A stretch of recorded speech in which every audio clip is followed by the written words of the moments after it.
কথায় আছে লেবু বেশি চিপলে তিতা হয়ে যায়, আর অতিরঞ্জিত কোনো কিছুতে ঝামেলা পাকায়। বৈষম্য বিরোধী ছাত্র আন্দোলনের নেতাদের আজকের যে বিভাজন, বিভিন্ন ইস্যুতে আলাদা অবস্থান, সকল কিছুর মূলে হচ্ছে সমন্বয়কদের সমন্বয়হীনতা। আমার কাছে এটাই মনে হয়েছে। নয়তো এই যে আত্মত্যাগ, এত ত্যাগ তিতিক্ষা, সকল কিছুর পরে নানান কারণে তাদের মধ্যে বিভাজন তৈরি হয়ে গেছে। আর আজকে যেই ঘোষণা তারা দিয়েছে, এই ঘোষণা থেকে আমি জানি না মানে সামনে আসলে কি অপেক্ষা করছে বাংলাদেশের জন্য। তবে বৈষম্য বিরোধী ছাত্র আন্দোলনের নেতারা মনে করছেন যে না, এই মুহূর্তে এই সিদ্ধান্তটা জরুরি।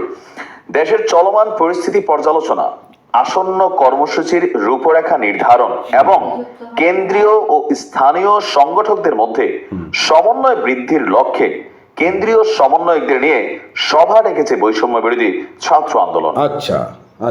এটা পলিটিক্যাল মুভমেন্টের মতনই। সারা বাংলাদেশে আওয়ামী লীগ যেমন সভা করে, বিএনপি যেমন সভা করে, জামাত ইসলাম যেমন সভা করে, আজকে বৈষম্য বিরোধী ছাত্র আন্দোলনের সারা বাংলাদেশে ছড়িয়ে থাকা সম্ভবত যারা কেন্দ্রীয় সমন্বয়ক আছেন তাদেরকে নিয়ে বিশেষ এই জরুরি বৈঠক। বিকাল 3:30টায় সংগঠনটির কেন্দ্রীয় কার্যালয়ে আপনার এই সভা অনুষ্ঠিত হবে। এটার মেইন কারণ হচ্ছে উত্তরবঙ্গ থেকে যে উত্তরবঙ্গ ব্লকেট কর্মসূচি আসছে, জগন্নাথের পোলাপাইন যেমন বলতেছে সব শালারা বাটপার, আগে হবে ঠিকাদার, 7 কলেজের তারা আলাদা হয়ে গেছে, অনেক ধরনের দাবি দাওয়া তৈরি হয়ে গেছে। সকল কিছু মিলিয়ে তারা এখন যে অবস্থানে আছে, এই অবস্থানটা তাদের জন্য, বিশেষ করে যারা মূল সমন্বয়ক আছেন, আমি আবারও বলি, এই বৈষম্য বিরোধী ছাত্র আন্দোলনের ঐক্য, এটা সার্জিস এবং হাসনাত সাবেক মানে তারা একটা রাজনৈতিক ভাবে তাদের একটা পরিচয় কিন্তু আছে, বা আরো 2-4-5 জন রাজনৈতিক দলগুলোর ছাড় দেয়। আপনি দেখেন বিএনপি একটা নমনীয় পর্যায়ে আছে আওয়ামী লীগের জন্য, জামাত একটু ডিফারেন্ট অবস্থানে থাকলেও জাতীয় পার্টির জন্য আবার বিএনপি একটা নমনীয় পর্যায়ে আছে। তারা কিন্তু সব ঠিকঠাক আছে কম বেশি, ঠিক আছে। ক্ষমতাকে কেন্দ্র করে কেউই ক্ষমতা ছাড়তে চায় নাই। তো এখন যদি কখনো কোন রকম মিসকমিউনিকেশনের কারণে এই পোলাপাইন গুলোর মধ্যে বিভাজন ঘটে, যে হাসান না কি জানি মাসুদ বলছিল যে ভাই আমাদেরকে এমন ভাবে ধরবে, 40 বছর হোক 45 বছর হোক, এরপরে কিন্তু আমাদের বিচার করবে এই সরকার। আর সবাই তো দেশ ছেড়ে যাওয়ার সুযোগও পাবে না। আওয়ামী লীগের সবাই দেশ ছেড়ে যেতে পারতেছে, এখনো ছাত্রলীগের নেতা কর্মী কেউ দেখলে পরীক্ষা দিতে যাচ্ছে, সেখানে তার পিটাইয়া রক্তাক্ত করা হচ্ছে, একজন আইনজীবী তারও মারা হচ্ছে, এগুলো কিন্তু ঘটতেছে। তো এগুলা বাংলাদেশে রিপিটেড হবে। অনেকে ভাবছিল ডক্টর ইউনূসের সরকার আসার পরে হয়তো এগুলা হবে না, কিন্তু এগুলা হচ্ছে, পরিমাণ কম আর বেশি। যাই হোক, গতকালকে সংগঠনটির মুখ্য সংগঠক আব্দুল হান্নান মাসুদ স্বাক্ষরিত এক নোটিশে এই সভা আহ্বান করা হয়েছে। সভায় চলমান পরিস্থিতি পর্যালোচনা, আসন্ন কর্মসূচির রূপরেখা নির্ধারণ, কেন্দ্রীয় এবং স্থানীয় সংগঠকদের মধ্যে সমন্বয় বৃদ্ধি কিভাবে করা যায় এ নিয়ে আলোচনা হবে। টোটাল 158 জন কেন্দ্রীয় সমন্বয়ককে যথাসময়ে উপস্থিত থাকার জন্য বলা হয়েছে।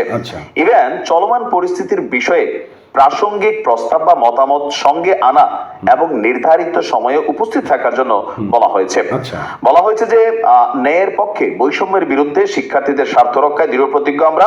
আপনাদের উপস্থিতি, অংশগ্রহণ এখানে কল্যাণ কামনা বয়ে আনবে।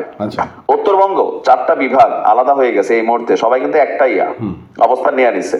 তো এটাতে কার কি হচ্ছে? মেইনলি বৈষম্য বিরোধী ছাত্র আন্দোলন বিভাজিত হচ্ছে, জগন্নাথ বিশ্ববিদ্যালয় থেকে যে আওয়াজ উঠছে তারা বিভাজিত হচ্ছে, বিএনপির সাথে নানান ইস্যুতে বিভাজিত হয়ে গেছে। জামাত ইসলাম একমাত্র দল যারা এই মুহূর্তে সমন্বয়কদের উপরে একটা পজিটিভ সাপোর্ট দিয়ে যাচ্ছে। কারণ কেউ বলছেন জামাতেরই বি টিম হচ্ছে এই সমন্বয়করা, এই আন্দোলনকে গতিবেগ করার জন্য পেছন থেকে ছাত্র শিবিরা অনেকেই নানান ভূমিকা রেখেছেন।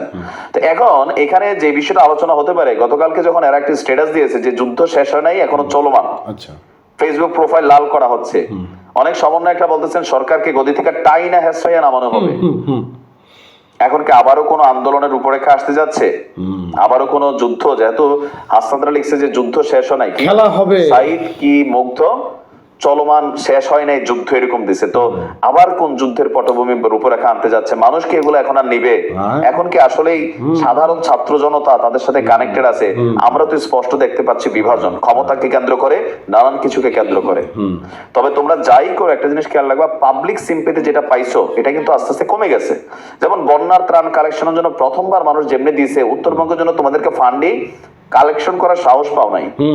এখন বিভাজন, ক্ষমতা, পুঁজি, প্রভাব, কর্তৃত্ব, তো এগুলাতে এমন কিছু করা যাবে না যেন মানুষের কাছে আরো আস্তে আস্তে দাম কমে যায়, কমে যাবে, আরো কমে যাবে, অবস্থা কমে যাচ্ছে, পাবলিকলি কিন্তু আসলে কমে যাচ্ছে। শুধু একটাই ইস্যুতে এখনো সবাই একত্রিত, সেটা হচ্ছে শেখ হাসিনা আসবে শুনলে সব একসাথে হচ্ছে, কারণ কি শেখ হাসিনা স্বীকার করবে এটা সবাই জানে, সেই জন্য তিনি যেন দেশে ঢুকতে না পারেন, এটার জন্য সব দলগুলো একমত। কিন্তু বাকি ইস্যুগুলোতে আপনি দেখেন বিভাজন আর বিভাজন।